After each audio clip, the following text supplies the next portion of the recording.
So there's this video on TikTok that's going viral. It's a story about a guy that's dealing with paternity fraud. And every time I see one of those videos, I always say to myself, this is why DNA testing should be mandatory. However, there are people that will give you pushback for mandatory DNA testing.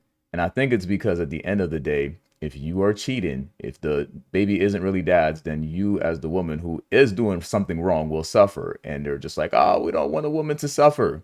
But yeah, let's watch this video together.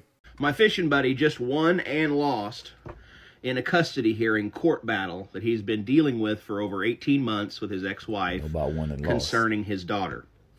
And right before his ex-wife was to lose and everything was going to go back to normal, she wasn't going to get extra child support, it was going to be evenly switched, she said she wanted a paternity test.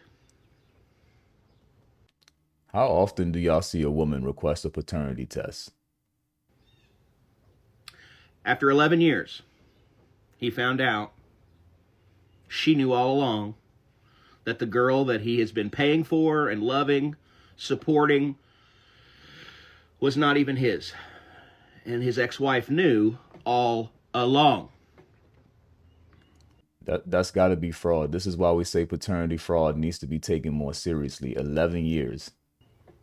I don't know about you, but I think she should be held.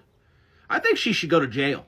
It's paternity fraud. That's what I think. Should be more serious And I crime. also think, since there's no man in the picture, no father that she's ever known other than my friend, I think he should be given the right to adopt her, because he has done nothing but love her and support her for 11 years. And as his ex-wife's walking out of the courtroom smiling, she thinks she has won. All she That's because she's not going to get in trouble for paternity fraud. So, of course, she's smiling. She's already finessed him for 11 years. has done is ruin that little girl's life and my fishing buddy's life. What do you think? So, I think that paternity fraud should absolutely be a crime. The bad thing about it is if you punish somebody for paternity fraud, right, you now have a situation where the dad finds out that he is not the father. So they're looking at the situation like maybe dad doesn't want to be a part of that child's life anymore. I mean, 11 years, you've built a bond with a girl who isn't really your daughter, but in your eyes, spending 11 years with her, she is your daughter. But, you know, there's no guarantee that every situation is going to play out that way. So if you put mom in jail now it's like, okay, where does the kid go? So the paternity fraud thing is kind of tricky. And when you ask for a paternity test as dad, the mom is going to be upset with you, especially if she's not cheating. She's going to be like, yo, the fact that you asked for the paternity test is offensive.